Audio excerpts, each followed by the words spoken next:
Hello, donc aujourd'hui pour Noël on va attaquer un sujet un petit peu original, un unboxing, une découverte d'API.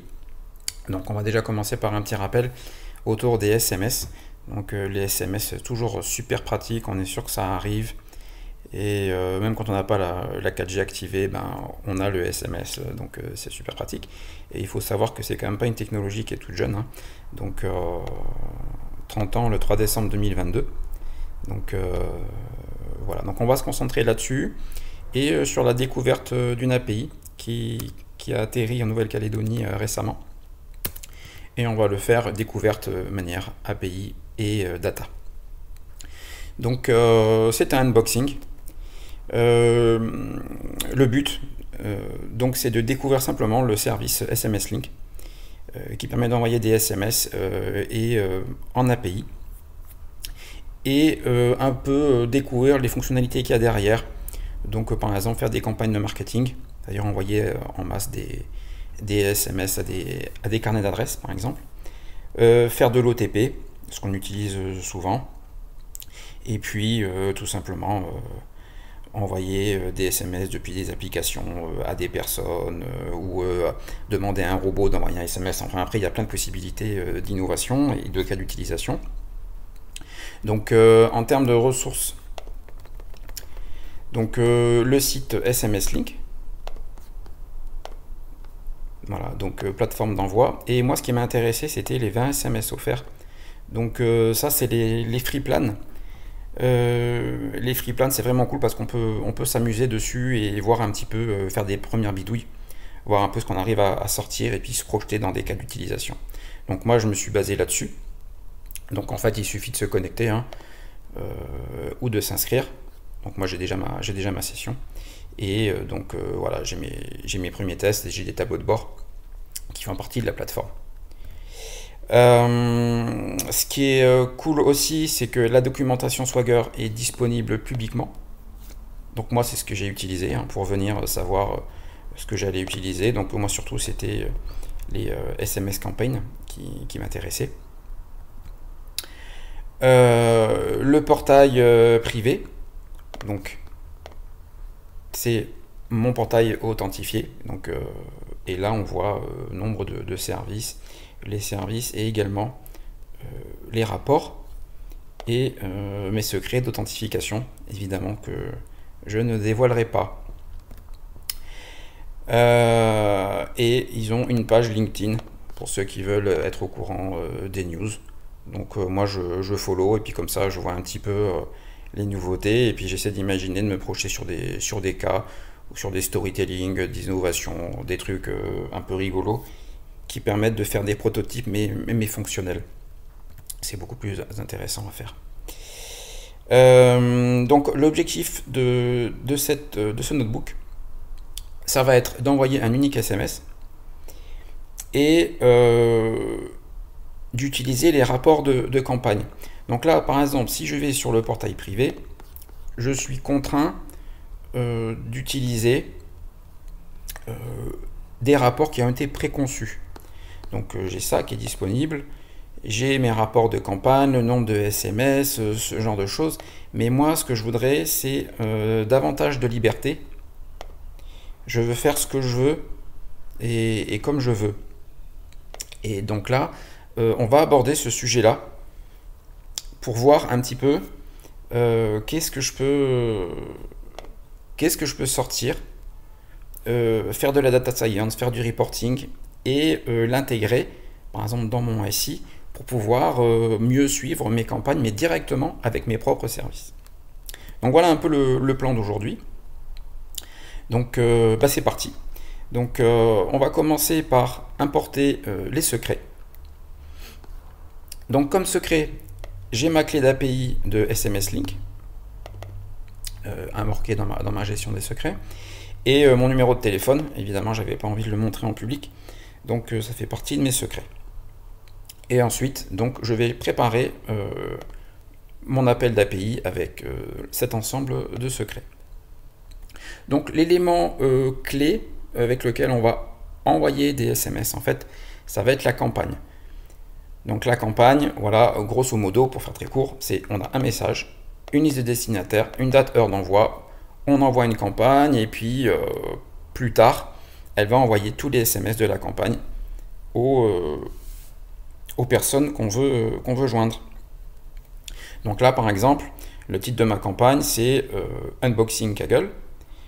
Le sender, en ce qui me concerne, donc c'est SMS Link.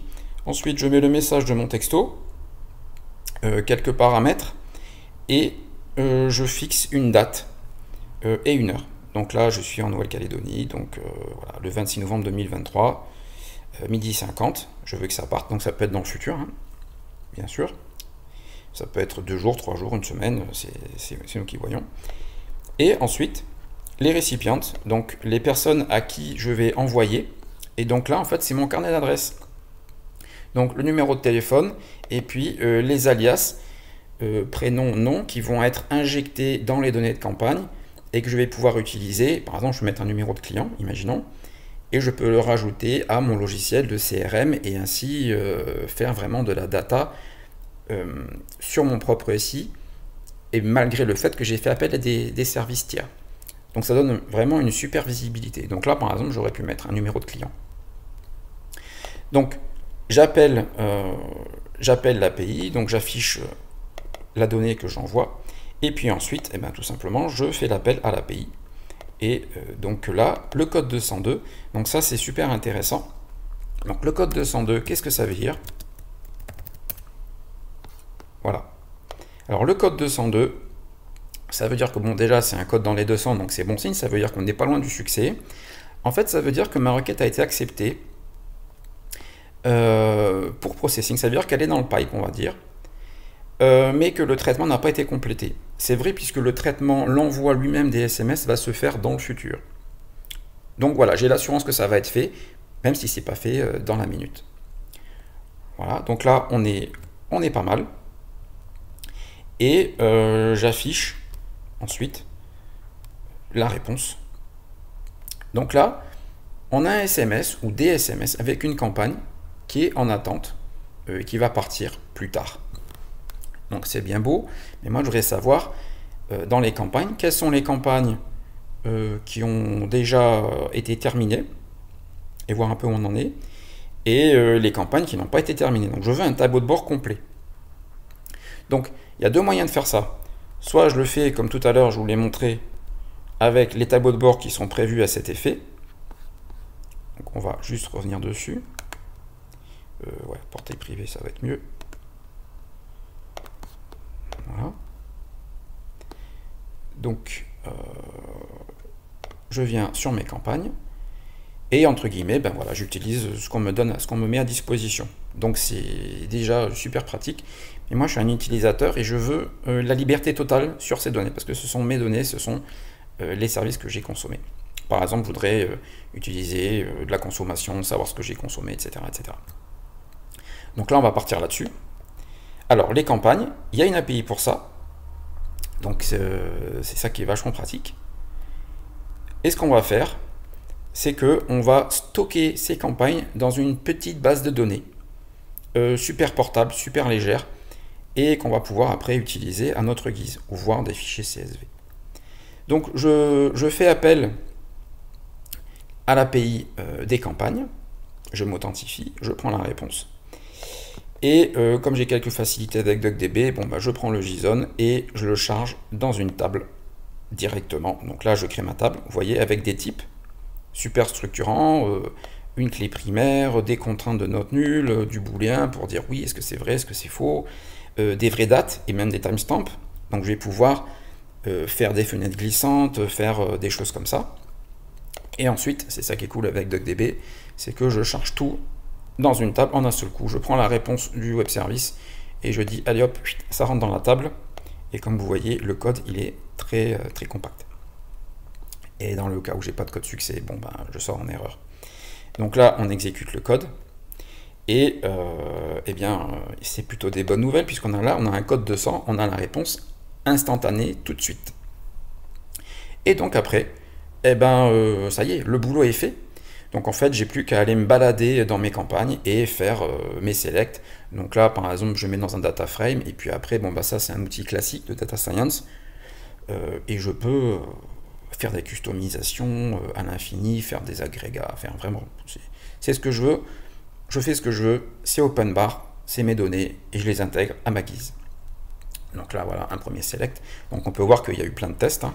Test sera std, le message, et également le taux de pourcentage de complétion d'envoi des SMS d'une campagne, parce que comme vous avez vu, il y a plusieurs destinataires. Donc là, c'est 100% envoyé. Et puis, le nombre de SMS envoyés. Donc je peux très bien imaginer des courbes d'envoi de SMS au fil du temps, gérer ma facturation, prévoir ma gestion de coûts, ce genre de choses. Si je veux un petit peu plus raffiné, donc je vous ai promis qu'on pouvait faire du SQL comme on voulait. Donc voilà, from campaign, moi je veux juste l'ID, le titre, et puis le nombre de destinataires. Donc voilà, donc là j'ai mes tests, à chaque fois je les ai envoyés qu'à moi, donc un récipient, et à chaque fois 100% des envois. Et les essais où il y a 0, ben en fait, j'avais pas mis la bonne date, ou j'avais fait des erreurs, et ce genre de choses, et donc les SMS ne sont partis, ou alors je les ai annulés. J'ai annulé les campagnes, pour pas consommer mes crédits gratuits. Ensuite, on peut faire des petits graphiques, donc par exemple, là je vais regarder comment se distribuent mes taux de complétion de campagne. Donc voilà, donc là j'ai 2 campagnes que j'ai finies à 100%, et puis la majorité des campagnes que j'ai annulées parce que je n'étais pas content. Donc vous voyez que j'ai fait 5 tests, et donc je peux voir l'évolution de mes campagnes, les distribuer et tout ça, donc c'est super pratique. Là je l'ai mis dans un notebook, mais il faut penser aussi que beaucoup de gens utilisent des CSV pour exporter et importer dans d'autres outils de reporting type Power BI, Tableau, enfin la liste est infinie, ou Excel même, ou d'autres outils de base de données, des ELK, des Open Search, enfin bref, il n'y a vraiment pas de limite. Donc ce qu'il nous faut, c'est un format d'échange vraiment super facile pour que chacun puisse venir utiliser ce genre de données. Donc là, on va se passer côté output. Donc côté output, on sert les choses un peu sur un plateau. Donc moi, je voulais voir. Donc la première chose, un export de base de données direct. Donc là, je vais télécharger la base de données, donc smslink.duckdb, et je vais pouvoir aller naviguer dedans et regarder le contenu de la même manière que je l'ai fait dans le notebook. Et ensuite, dans les exports, le CSV qui lui, s'il se charge, parce que pour l'instant j'ai l'impression qu'il y a un petit souci dans le chargement du navigateur, et bien qui va me donner les données que j'ai déjà exploitées dans le notebook. Voilà, ça clôt la démo. Donc vous voyez, vous avez des premiers exemples de code. Donc ça marche, on a droit à 20 appels gratuits. Donc on peut s'amuser à faire des petits protos et jouer et réfléchir à des cas d'utilisation, de reporting, ce genre de choses. Voilà, pour un unboxing, je pense que c'est déjà pas mal. Donc il reste encore 2 aspects à couvrir que je vais vous montrer très rapidement. Ça va être comment utiliser les données en sortie et puis peut-être faire un appel en live.